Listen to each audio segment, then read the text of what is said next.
Morning, ladies and gentlemen. It's almost January, and that means that it is time to talk about what seeds we're starting in January. And if you hear my chickens in the background, a very good point to cover your chicken coop on the top, because there was a hawk just sitting right on top of it and they're freaking out. So we're gonna have to deal with that through this video, unfortunately. So the first name of the game for this month is going to be emptying out the garden. So we've started doing so. We are working our way towards it. So we've got some turnips and rutabagas, and we just want to empty out as much as we can, that we can make space and let things rest. So it's going to work out pretty good. It's just, it takes time. But as far as seed starting goes, January proves to be a very important month for, let's see here, for definitely my area, which is I'm in coastal North Carolina. My name's Ben at Sandy Bottom Homestead, and I believe today it's 52 degrees. Tomorrow's gonna be in the 40s as a high, so it's gonna be kind of bad. And by the way, I hope everybody had a very Merry Christmas, or a happy holiday, however you want to say it this day and age. But January is where we really get into the meat and potatoes of starting seeds. Now, we're not really going to start any seeds for the greenhouse because basically it's filled up. I do need to figure out what I want to put here next, so that will get started, and I'll mention it in another video coming up. But we've got our potatoes and our kale, and we've got some lettuce back over here, so we're just going to roll with it. But we're not really going to talk about anything for the greenhouse. So I like to start the new year off fresh, and on January 2nd, to be exact, I like to start seeds on January 2nd of some sort, just to get ready. So we're going to do the first seed we're going to start is, and this I don't know quite yet, I've got another couple days really to figure it out, but the first seed we would start would be a little bit more cabbage and broccoli if needed, but we really need to hone in our plan a little bit. We've got plenty started, but just in case, we may do a little bit more. But I'm also going to start some Napa cabbage. So I've made my mind up. I'm going to start a fair amount of it too. I'm not just going to, before I was going to do like a little 6-pack, but I think I'm going to start probably about 12 of them and really give it a solid go. Try and figure out how to grow that, because we do enjoy eating it. So that's one of the earlier ones we'll start. Now, a couple things that I'm not starting. I'm not starting kale, collards, or mustards. So I don't need to start those, and I don't need to start Brussels sprouts. We don't have to worry about that, thankfully, but this is the time frame in which, if you're a little bit cooler than me, that would definitely work out. So that's January 2nd, we're going to start those. And then in the middle of January, what I'm going to start next is my peppers. So we're going to start peppers, and specifically we're going to start with our hot peppers. Our hot peppers tend to take a little bit longer, it seems, to germinate and really get going, so we'll start with those, and then probably a week later we'll get into our sweet peppers. We like to break them up just a little bit, and that'll give us enough time. We start those about 2 weeks before our tomatoes, 2 to 3 weeks before our tomatoes, because it just seems like they just grow a lot slower sometimes, and a lot of that's the temperature in my house. So, and we'll get into adding heat and stuff like that when the time's appropriate, but for right now, we plan to not grow much of those. We plan to add those in a little bit earlier this year and just kind of test it out. I want to get a better size into the garden. Sometime in the first or second week, what I'll do is I'll come out here, I'll get this all cleaned up, and we will put our snow peas on this trellis here. So this trellis we're actually removing, but I am going to plant some sweet peas right here. They need to be cold stratified. You can direct sow them. So we're going to go ahead and get some of those in the ground. And I'm going to move this back arch forward one to the next set of beds up. But I'm going to put just a straight up trellis right here. And what that's going to do is, for instance, when the bees come out, they fly, but they will fly over that trellis and use that as a path over. That'll be their flight path. So it kind of keeps the rest of the garden pretty clear. I mean, when the honey flow is going on, you don't want to get in the way of it. I mean, they won't sting you because they're really focused on collecting nectar for their honey, but they'll be pinging you in the head, just running into you. So they get kind of in a frenzy. So that'll help with that and just kind of direct them. And then that would leave this wide open. And we're also going to put snow peas on the other trellis back there, I had to think real quick. So the other trellis, this one we're actually going to put shelling peas, but we're going to have to wait. So we'll wait about probably a month before we put our shelling peas in. I know that the temperatures for the after next couple days should warm back up a fair amount, not a lot, but you know, we'll start staying above freezing at night for a little bit and probably be in the 50s to 60s during the day. But then after that, we need to decide what we're going to do, and we're going to keep watching our weather, and that will really dictate what we do. But around the second week, going back to the second week of January, we're also going to start our lettuce. So actually, let me take that back. I think I'm going to start it on the 2nd of January. I'm going to start my first batch of lettuce on January 2nd. And that will start a fair amount too, because in one 8-foot row, we can add, so the first row that we put in is going to be Vivian lettuce, and that gets to be a little bit taller. So we'll put probably 16 to 20 lettuces. That's what we'll put in one row. So we'll start that, and then 2 weeks after that, so around the 3rd week of January, we'll start our little gem lettuce. And that's so we get a staggered planting, but that row will go in front because those lettuces get to be 6 to 12 inches tall. So we can kind of create that path for the sun. And then we can, in theory, the way it should work is once we get them planted out, we can get our Vivian lettuces first, and then we'll start getting our little gem lettuces after that. So we plan to do 2 solid rows of lettuces and get those going. We may do a little bit more. I'm not 100% sure yet, but we're prepared to do so. At the same time, around the second week in January, what we're going to do is we're going to start beets inside. I only want to grow those inside for about a month before I transplant them out. So we'll get those, and then I want to try and transplant them, see if I can get a little bit better. But I've tried to grow beets before. I'm not a huge fan of them, but I do want to try and grow them because they are good for us. And when we go surfing and stuff like that, we used to drink beet smoothies before we'd go, and the beets will bring more oxygen to your blood, and it helps us when we're paddling and stuff like that. So we want to grow some beets and really try to infuse that in our diet, try a way to stomach them. And look, white beets and red beets, they all taste the same to me. I don't taste the difference. They all taste like dirt, but we're going to do what we can do. So we're going to start a handful of those. I'll probably do a solid row of them this year. That'll give us, I would imagine, I don't know off the top of my head the spacing for them. I'm sure some of you beet growers can tell me, but I'm pretty sure we'll probably do right around 30 beets in a row. So I'm imagining it's about, based on the way the plants grow, probably around 4 per square foot.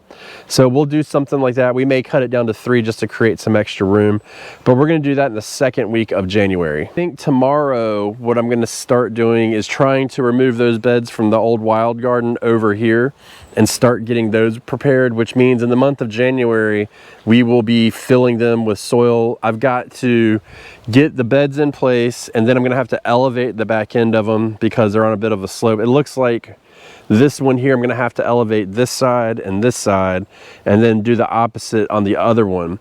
So we're going to do that, and then the 2 other beds that are in the front are going to go up higher, and it looks, quite frankly, like we're going to have to do the same thing. So we're going to be working on that. It shouldn't take us but a couple hours, depending on how long it takes us to remove those beds. But we're going to get those in the ground, because once we fill those up, then that's going to give us space that we had not accounted for yet, and that's going to add a lot into the garden, give us a lot more options. Because on the 2nd week of January, we're also going to start our rutabagas. So we want to grow those inside for about a month. And then we want to get those, we basically want to get them up, get them going, get a couple sets of true leaves on them, and then get them out. We don't want them to be in for a long time. And so a row of rutabagas we can easily put 16 to 20 rutabagas in one row, and these are 8-foot long beds. So we're going to do at least a row, maybe 2 of those. And those typically, this time of year, they can be kind of slow to produce, but what we're looking at some of these beds emptying out, which means a cover will be available to move over. So we're going to do that. I can imagine that this back bed over here will end up being done. I mean, we're pretty close to harvesting this broccoli.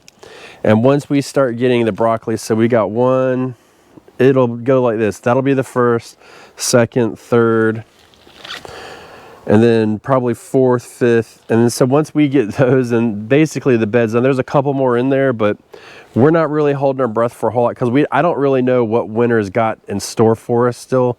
And I know that in next week when the weather warms up, I am going to shoot another round of fertilizer in to try and get things to bulk up. We've got some heading over here too. So that means we're well on our way to emptying out this bed as well. This isn't really heading at all, so we're not going to really hold our breath on this cabbage, but we're going to leave it in as long as we can until we absolutely have to get this bed empty. Somewhere between the 2nd and 3rd week of January, my plan is to then, probably still at the 2nd week, is we're going to start another round of bok choy. Now, if you've never grown bok choy, first of all, it's really easy to grow. It's quickly becoming one of my favorite crops just because it's so productive.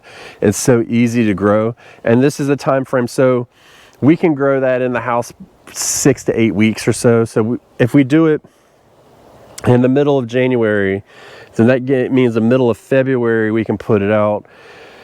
It's going to be close. No, it means March we can put it out.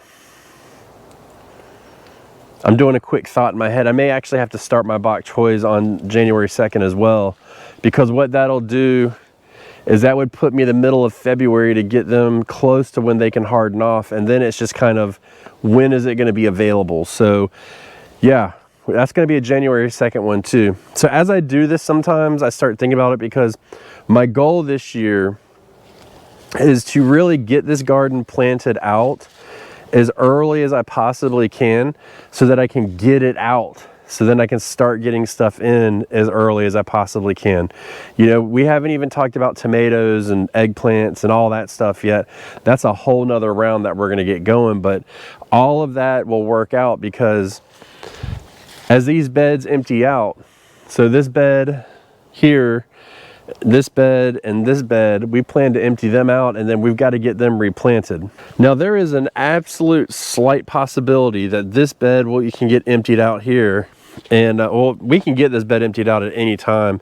That's not a problem, but at some point in maybe February 1, we are going to get our white potatoes in the ground somewhere within the first 2 weeks of February, which means I need to procure some potatoes very soon and start getting them ready. In the spring, I don't just stick a potato in the ground. I cut them and dry them and all that stuff, and I'll bring you that process when we do it. But that's something that we're going to try and do. And again, since it's February 1, we need to prepare those potatoes for that. Now I do have some potatoes that I harvested, so from the greenhouse, I can use those and say, hey, these are some of my seed. I may end up doing that, I may not. I don't know just yet what I'm going to do. Depends on if I can get my potatoes locally. And the problem is ordering them is they tell you when they're going to send them, but they're wrong. So I'll get them a month after I need to get them in the ground. So I need to figure out, so I may have to just withhold what we grew in the greenhouse and then take that and then plant that in the ground. We're gonna have to see how that works. Middle of January, I'm also gonna come out and I'm gonna direct sow some cilantro. I don't know where I was gonna put it in this bed, but we've got our garlic here, and then we're gonna put carrots here. So the cilantro is not gonna be a very good candidate because you can give it nitrogen and it could benefit from nitrogen, but the carrots and the broccoli can't. So I'm not going to put them in this bed. So I'm not very sure where I want to put them just yet. This may be a very good bed for it. We're just going to kind of have to wait and see. I'm not overly concerned. I do want this bed to rest, but I'm not overly concerned about getting, you know, if I put a couple cilantro plants in here, it's not going to ruin the bed resting at all. Because what I need to do also is I have some chicken manure out here that's been sitting for a little bit, and I want to get it in the ground in some of the beds, not all of them, but in some of them, and just kind of get that working in there and get that nitrogen back in it. So we're gonna have to do this. So I've got to really sit down and plan this out. And it seems like it's all over the place, but it's like this every year. I've got a plan. I've been using the Planter app. It works well. There's a link below to get you a discount, but it's me.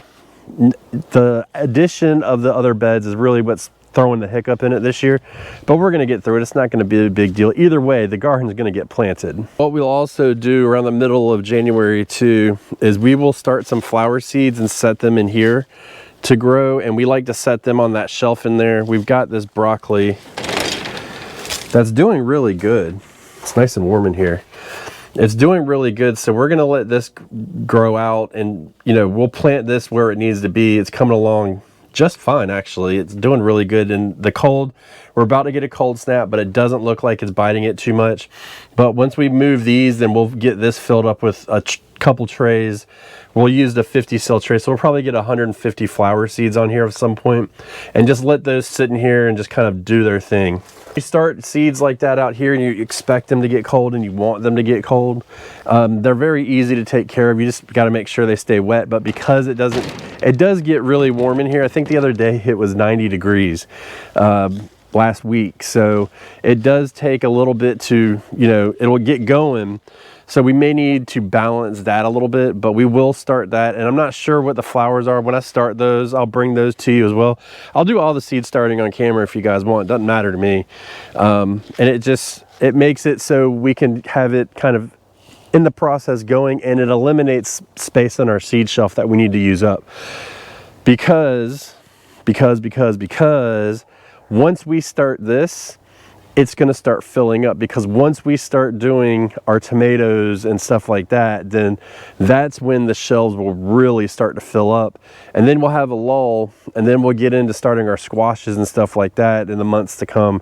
And so it just gets harder and harder and less space. So anytime we can move something away from that and get it in the right direction, it works out really well.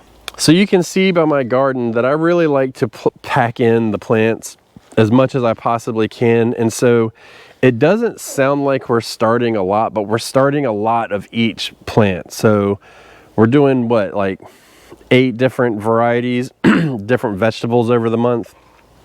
And all of that will add up very quickly. And we plan to pack in as much as possible into these garden beds and really rotate them out.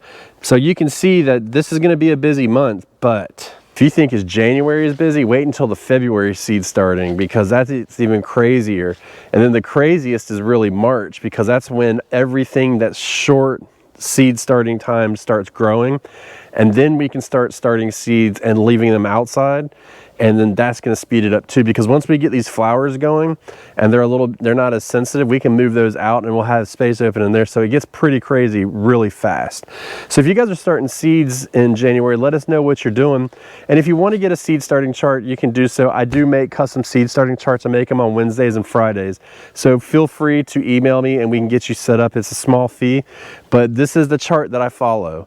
And I'm learning to really rely on these timings, and then I tweak them each year, which is what I'm doing now. And that's why I keep doing these, because every year I'm going to tweak it more and more until I get my timing the way I want it and to make my garden as productive as I possibly can.